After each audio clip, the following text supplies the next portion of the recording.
Welcome to Feed, a food systems podcast presented by Table. I'm Matthew Kessler, and today we have a special episode for you on reducing hunger and narrowing the yield gap in sub-Saharan Africa. We're joined by Martin van Ittersum, professor in plant production systems at Wageningen University. I think there's different layers of explanation. I mean, purely from the crop perspective, you could say, okay, the crop lacks nutrients. It lacks a good weed management, pest control, etc. So that's the simple agronomic explanation. And in theory, you can solve it by applying these inputs.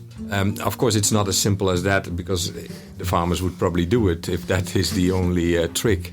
So the next question is, why don't farmers do it?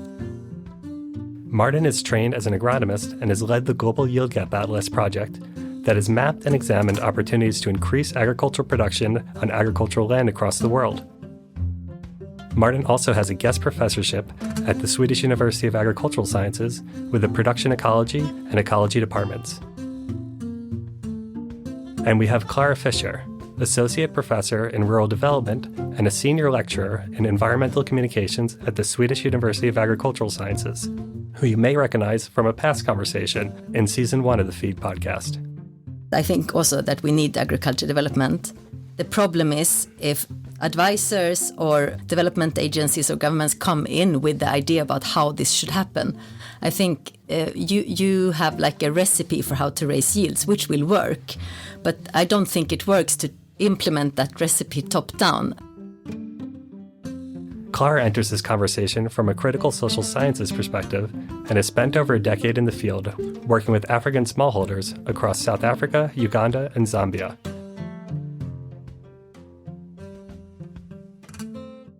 I really enjoyed this conversation that you'll hear today. It probably helped that we were all together at a studio in Uppsala, Sweden. In this chat, we'll hear from two researchers who share an area of focus: food and farming in sub-Saharan Africa, but come at this topic from very different backgrounds and experiences. The starting point is how to narrow the yield gap in sub-Saharan Africa. Both speakers agree that it's really important to increase food production across the continent to feed the population that's projected to double from 2020 to 2050, and again from 2050 to 2100. If Africa aspires for self-sufficiency with their food production, the continent would need to double or in some cases triple their production from today's levels. But while increasing yields are important, is it the right focus and frame for how to reduce hunger? Will bottom-up or top-down interventions lead to a more resilient food system? And should we be focusing on the challenges of today, or should we be gearing up to confront the growing demand for food in the decades to come? Both Martin and Klara present different and sometimes complementary approaches when thinking about these questions. But first, let's start with the basics. Let's start with you, Martin. What is the yield gap?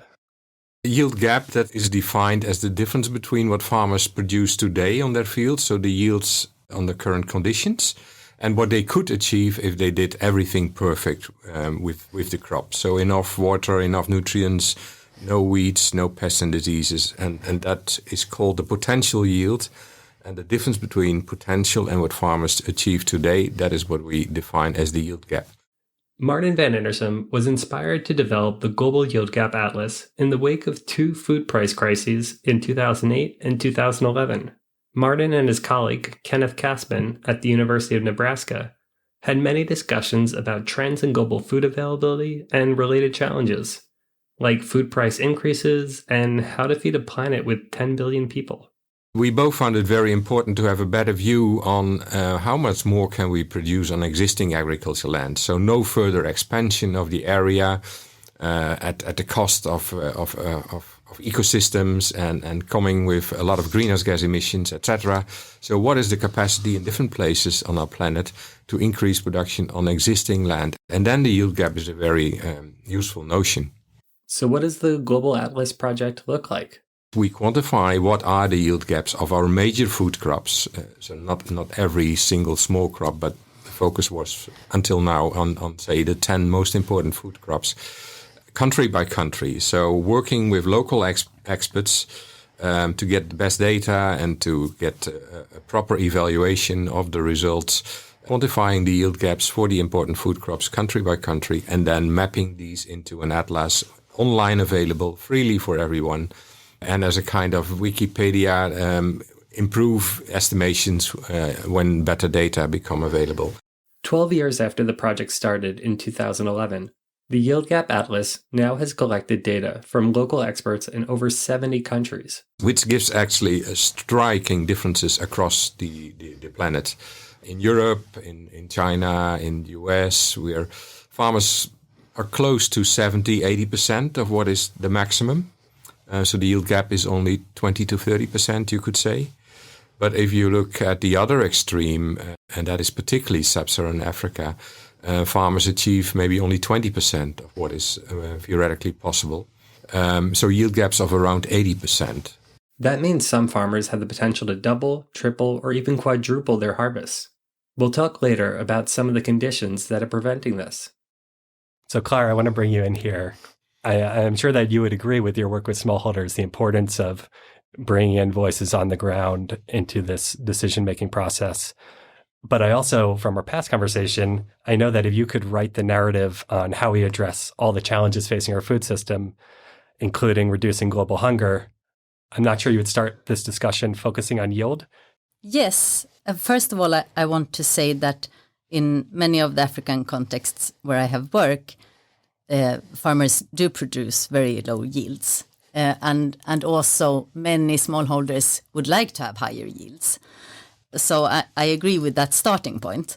Then I think that we need to make sure that the focus on yields doesn't mean that we end up focusing only on the farm. And because the problem is at the farm, so to say, if we see the problem is the low yield and the problem is on the farm, but the solution might not be on the farm. For example, there is a lot of effort in Africa now, at least in the past decade, to raise yields. And there is a lot of talk about this new green revolution for Africa. And many African countries have focused on delivering modern seed and fertilizer to smallholders. And that can be important for some smallholders in some contexts. Klara Fischer points out that the reason yields might be low in smallholder systems isn't necessarily because of the particular seeds and fertilizers. Many smallholders in Southern Africa, for example, plant late because they don't have their own cattle and they need to wait to borrow cattle from someone else for plowing. So especially the poorest ones, they cannot plant when they know that it's optimal to plant because they have to wait until they can rent the tractor or borrowing animals for someone else. And then they will plant too late and they will get a lower harvest. Klara has some concerns about the assumptions that are built into the yield gap analysis. The yield gap helps define the problem as yields are low because of the type of soil or because there are too few inputs into the farm system. She wonders if that limits what types of change are then possible. I'm also thinking about the assumptions about what we can change and what we can't change. The yield gap analysis focuses on that we can change agronomic factors, but we can't change society. It takes it for granted that we cannot shape what humans eat, for example. At the same time, we know from lots of research that we are shaped all the time by supermarkets. We are nudged by commercials. Society can definitely shape what people eat and what people do in general. I don't think we can see it as something inevitable that as people get richer, they will eat more meat. And rich people cannot reduce their meat consumption. That is something that we also need to question. Yield gap focus frames the problem. It frames the problem as an agronomic problem. And the other problems are they are left invisible or they are seen as something that it's just natural. This is just natural. It's not something that we can do anything about. So we focus on what we can do something about, which from an agronomist perspective, what you can do something about is what you are trained to do something about. Martin, I'll be happy to hear you respond to that, but I'd also like you to paint the big picture of the continent of Africa. You said in some areas, crops are receiving 20% of their yield Can you talk a little bit about some of the trends in Africa and some of the issues they're facing in the next 30 years? I mean, as an agronomist, of course, I tend to focus on yield and how to achieve yields, etc. But specifically when it's about Africa, my prime entrance would not be yields, but my prime entrance would be the enormous increase in demand that we see happening, and that is projected. And yes, partly, but actually only a small part is due to dietary change. It's by far the most because of more people. So the 1.1 billion people currently living in sub-Saharan Africa is projected to be over 2 billion by 2050 and close to 4 billion by 2100. And at the moment, many people in Africa are not receiving sufficient food and nutrition. Even partially narrowing these yield gaps could significantly contribute to a more food-secure Africa in the future. And having such a reliance on international markets can create some pretty notable vulnerabilities. Take the example of Ukraine and Russia, how that has affected the poorest countries. So I would, that's my concern. And the yield gap comes after that. It's secondary. But my concern is the trends in Africa and whether this continent can, not 100% perhaps, but at least for 80% feed themselves, just to make them to a large degree independent of what is happening in the rest of the world. Klara, is there anything that you'd like to add to it? Because you're working with people on the ground about what the future of their livelihoods and their farms might look like. I think I agree with Martin that I'm sure that most African countries want to produce more food and they want to raise yields. I think that there is a big a gap between the majority of farming in sub-Saharan Africa is done by smallholders who farm for subsistence mainly. Maybe they sell a bit also, and they are smallholders because they have little land. And for some of them, farming is their main activity, and for some of them, farming is maybe a backup activity. And there is, I would say, in many cases, a big disconnect between these smallholders and what they do and their lives and priorities and the African governments. And I think that is a big problem. So Klara finds Martin's research both relevant and important, but she has some concerns about the focus on yield gaps and how it's operationalized by different actors. And I come back to all these investments in raising yields that are going on in practice. What has happened in the past years is that many African governments and big international donors have focused on giving smallholders modern seed and fertilizer. And this modern seed has been, in many cases, seed that is bred to be suitable under optimal circumstances. It's seed that work really well for the large-scale farmers in these contexts that have possibility of irrigation, possibility for optimal pest management and weed management, and so on. And these seed don't perform well on smallholders' land, or they perform well one season, but they are not resilient to the dynamic environment that most smallholders farm in. And that's a big problem, because there is this idea about we should raise yields and then we should do like the large farmers do. This is not an idea in research. This is a policy idea, I would say. I mean, first of all, I think that there is appropriate seed at research level. At least I know, for example, in South Africa, there are several small initiatives developing open pollinated certified maize varieties that are highly suitable for smallholders' diverse contexts. But smallholders cannot buy this seed. They are not in the shops. What's in the shops are the seed that are suitable to the large-scale farmers. So there is a big problem, I would say.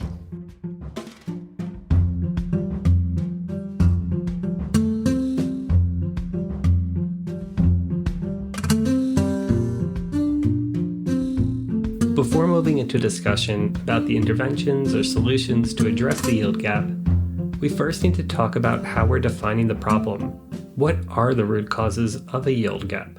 I mean, then we come to the question about what causes the yield gap, and I think there's different layers of explanation. I mean, purely from the crop perspective, you could say, okay, the crop lacks nutrients, and that can come from fertilizers, can come from manure, whatever. It lacks a good weed management, timely weed management. It lacks maybe pest control, etc. So that's the simple agronomic explanation. And in theory, you can solve it by applying these inputs or having the right cultivars, etc. Of course, it's not as simple as that, because the farmers would probably do it if that is the only trick.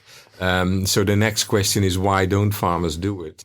And often there's a lack of credit, so that they can't afford the inputs at the start of the season, wait for 4, 5, 6 months until they can harvest and get some money back.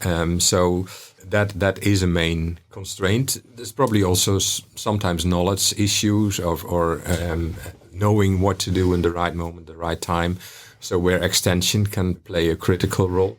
So after the agronomic layer, the next layer includes what inputs are available. Can farmers afford and have access to credits to purchase those inputs? And whether the farmers are knowledgeable about when and how much inputs to apply. There's another layer, and then we come probably closer to what you're saying, Klara. The policy dimension and stability, knowing how markets will look like, markets function first of all, and how markets will look like in half a year or 1 year or 2 years from now. So knowing more or less what price ratios will be, and knowing that you can sell your surplus, that you don't need on your own farm to a market for a certain price. Infrastructure that can help to make inputs cheaper, and to, on the other hand, make sure you can actually bring your stuff to the market. And in general, I would say a stable, facilitating climate, political climate, investment climate, economic climate, etc., that allows, in the end, farmers to use the inputs and to narrow yield gaps. That was a really helpful picture of the different nests of interventions. Say you have the agronomic on the inner nest, then the social factors, then you have the economic factors, and then the political factors, and they're really all playing a role here. And I think this is something that you're both in agreement about, is that there is a need to increase yields, and there are these different nested circles that we need to work within to get there. But how do we address the gap? There's growing momentum for the regenerative agriculture movement. Similar to organic and agroecological systems, regenerative agriculture aims to minimize farm inputs and adopt farming principles that mimic natural ecosystems, like diversifying farm products, integrating crops and livestock on the farm, and recycling nutrients. I asked Martin if this would make a good future for sub-Saharan Africa. To give the short answer, I think no. That's very black and white and unnuanced, I realize. But let me explain why I give a fairly bold answer. The situation in Africa is very, very different from the one in Europe or in other places on the planet, where actually there's very good things in regenerative and in agroecology, etc. But the situation in Africa is such that if you look at the yields and the systems today, there's actually, in many cases, a mining of the soil. So the crop yields, how low they are, they take up more than actually is supplied by the farmer every year. So there's a net depletion of the system. And to say that we should circulate more or use more organic inputs, in principle, this is correct. We should do that always. But then there must be nutrients that can be circulated, and there is not enough to circulate. That would be my point. The livestock sector is modest in terms of size compared to what we are used to in Europe, in China, or in the US. They eat less livestock products, and in general, the sector is... That depends a bit. I mean, Ethiopia, there's many livestock, and so it's country by country, it varies. But overall, in Africa, the livestock sector is much smaller. So, and the manure that is available, that is used in many different ways. And we, as Western society, could learn from it in terms of circularity, I think, because it will generally not be wasted. It will be used to for energy, for cooking, to plaster the houses, and to fertilize the soils, but maybe not primarily, but in second or in third instance. So it's very circular, but there is not enough. So I don't see an alternative than than using mineral fertilizers as a complement. And let's be happy it's possible to add nutrients and in that way crank up the yields. Can you talk about what an intervention of a mineral fertilizer could look like? Yeah, first of all, of course, the agronomic experiments show that and have shown that for many years, but there's often a large contrast between what's going on in an experimental station and what's going on farm. But if you look at the recent trends in some countries that have been active in subsidizing fertilizers or let's say making sure that they are more easy accessible to the farmers, that yields have gone up. And this is true in Ethiopia, this is true, has been true in Malawi, this is true to some extent in Zambia. So at a national level, we see improvements in yield with the use of more fertilizers that can lead to a more food-secure continent, which of course makes sense. Klara talks about what it looks like on the farm when working with smallholders. So my experience from working closely with smallholders that they really appreciate access to mineral fertilizer.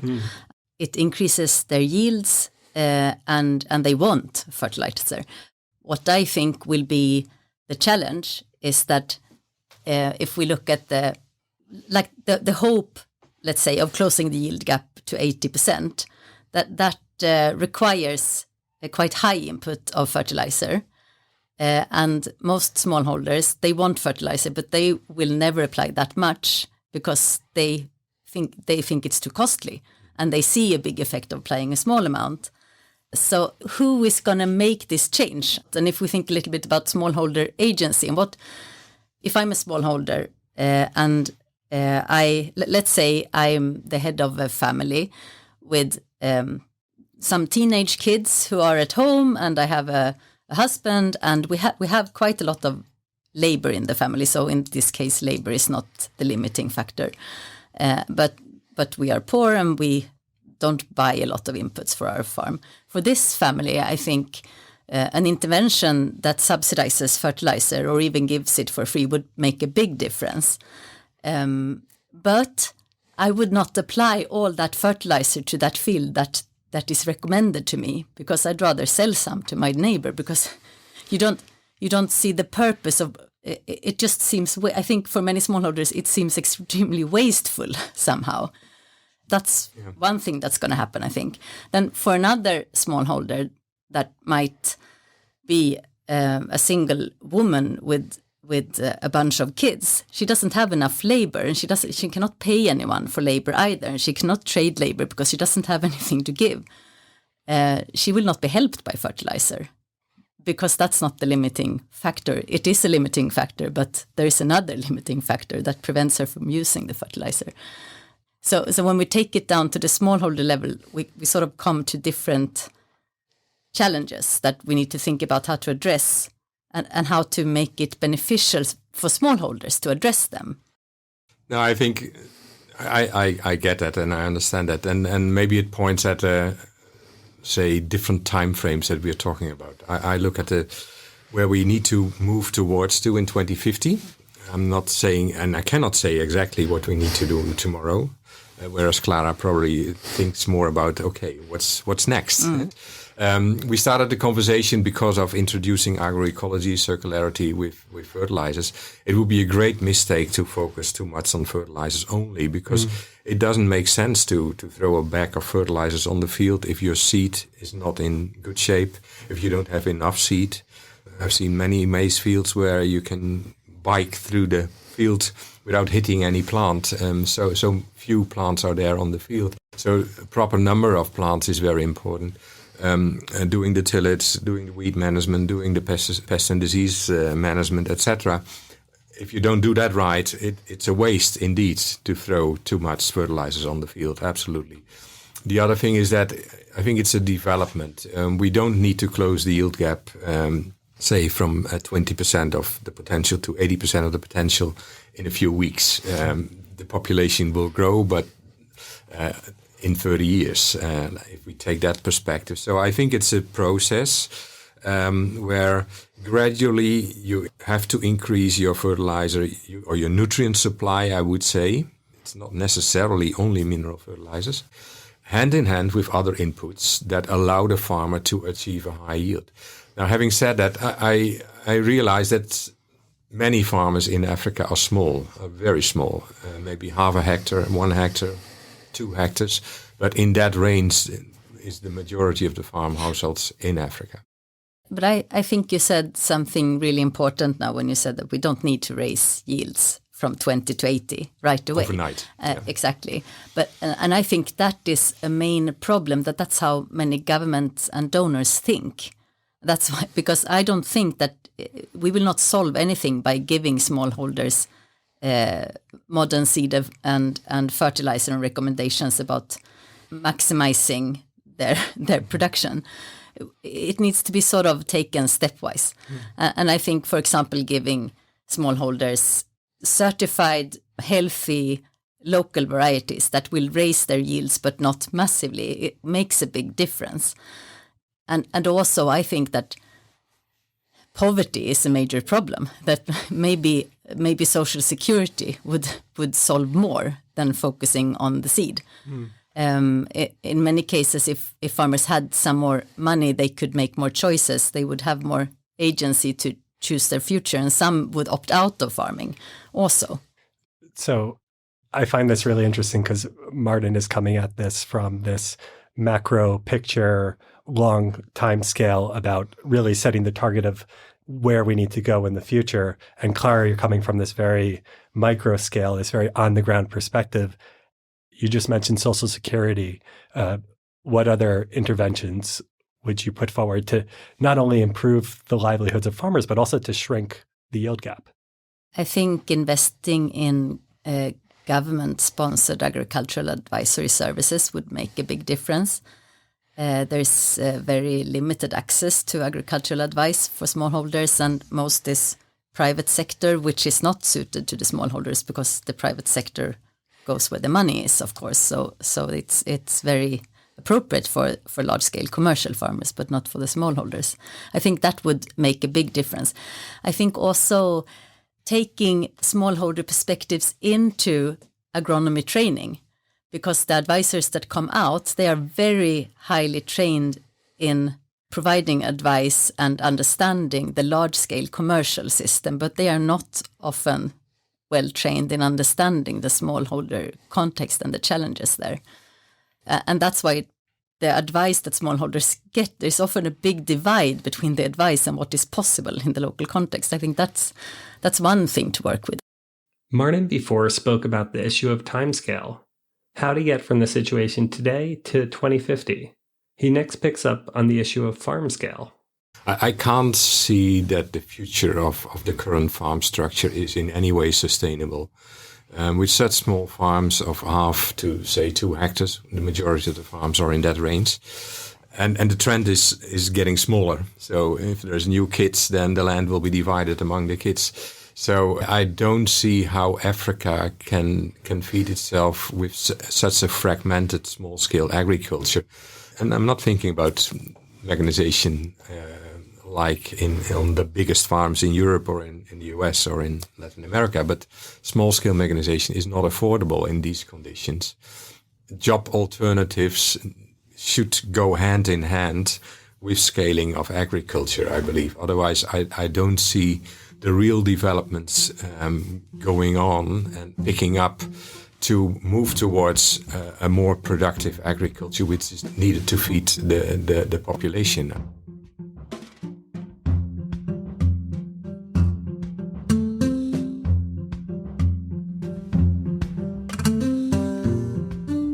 We left off talking about different interventions to reduce the yield gap in sub-Saharan Africa.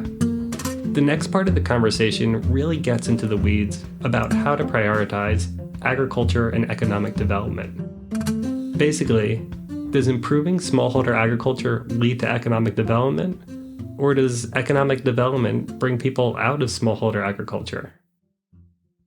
I really think that the major issue is to reduce poverty. I think if the land fragmentation we see is a result of poverty, that's why I come back to social security. So maybe that wouldn't make everyone invest more in their farming, but it gives people more options. And there is a reason that people in our part of the world have large farms, it's because they aren't poor. they have access to what they need. It's really tough to be a farmer also in Sweden and in other places, and they have huge loans and so on. But they have a completely different situation than this smallholder with half a hectare. We also come to an issue about the fragmentation needs to be reduced, and maybe it's not possible to produce efficiently on a very small scale, but that's not my competence. But I'm thinking that to prevent that from happening, people must have other possibilities, and then we need to reduce poverty. It's a little bit like if we think about a completely different topic, how many children a woman has. The major impact on lowering the amount of children you have is to have good health care, reduce poverty. So the solution is not where the problem is. It doesn't help to tell someone that you should have fewer kids, or you will only get childcare benefits for two kids and no more. I agree. Ending poverty is extremely important, or decreasing poverty. Question is probably, is this possible without agricultural development?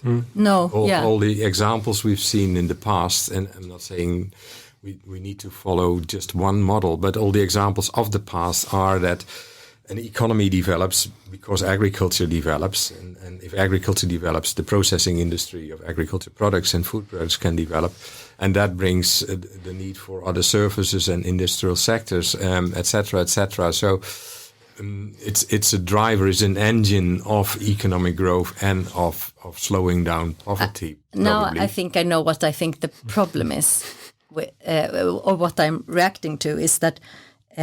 Yes, I think also that we need agriculture development. The problem is if advisors or development agencies or governments come in with the idea about how this should happen.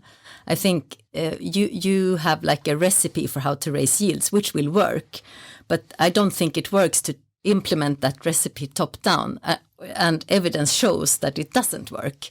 So I think we need to sort of be a bit patient, like you said before, Martin, that we cannot close the yield gap right away. It takes time, and I think we need to be a bit patient and work from the bottom up and try to implement the changes and address the problems that smallholders perceive that they have, because otherwise we will not. There won't be agriculture development. And I think this is what causes a lot of frustration now in many African governments and with donors, that they provide all these inputs and they give the advice that smallholders should do this, and it doesn't happen. And then sometimes there is also a discourse about that smallholders are lazy and backwards and don't understand and so on. So you place your failure with the people who you are trying to change, but maybe the reason is that they don't want to change in the way you try to change them. So I think the risk maybe with that yield gaps get a lot of attention globally is that it shifts focus away from other issues, and it makes some people somehow forget that, we need higher yields, we need better varieties, we need fertilizer, we need better weeding and so on. Yes, but it will not work just to take that recipe and put it in a context where people have other challenges and might not prioritize changing that right now. So that's a big. I mean, again, I picture difficulty. I think I want to picture the larger picture in the context longer term. I have no pretension to know what farmers need to do in different environments tomorrow. It's a very complicated question, and I answer that. If people ask me what do farmers need to do now or tomorrow, I answer with a lot of hesitation because the environments are so different and there is no silver bullet for all these different farms, etc., etc. But to me, the longer term perspective is that yields have to move up, that this cannot be done without nutrients and unfortunately not without mineral fertilizers to some extent, and let's hope we learn with Africa from all the mistakes we made in Europe and in China and other places. So not overdoing. And I think for tomorrow and the next years, there's many ways to make the first steps. Also with little fertilizers, by introducing grain legumes or legume crops in general that can fix nitrogen from the atmosphere, by integrating livestock to the best extent, and in that way using the manure that is available, by crop rotations, etc., and maybe not the most modern varieties, but the varieties that allow higher yields and can stand some inputs, etc. So to make these first steps, I'm not the specialist to say exactly which farmer should do what, but as long as the direction of development is there, then it makes me feel a little bit better. I'm just concerned that it's not enough between the ears of many people in Europe, but perhaps also in Africa, I don't know, what the perspective is with this doubling of population, dietary change, which is hardly avoidable, and the fragmented small-scale agriculture. That can mean enormous problems for the continent itself, hunger, conflicts, starvation, etc., and in the end also migration at a scale that we've never seen before.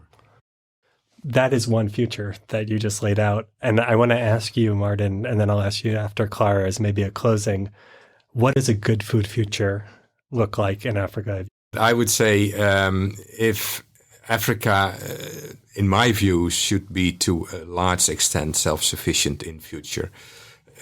So not be hugely dependent upon other continents. The idea that Europe or US can feed Africa, I mean, I don't think that's realistic, viable, desirable, etc. So a self-sufficient Africa to a large extent, let's say 80% or so, that requires a more productive agriculture, hopefully learning from the mistakes that we've made elsewhere. So a much more environmentally responsible type of agriculture to help the continent of Africa. Hearing what the continent wants itself, I think they're in the lead, but with the support from the rest of the world would be highly needed. And you, Klara, what is your vision? What is your good food future? My vision is that African governments and donors pay more attention to smallholders' situations and what they want.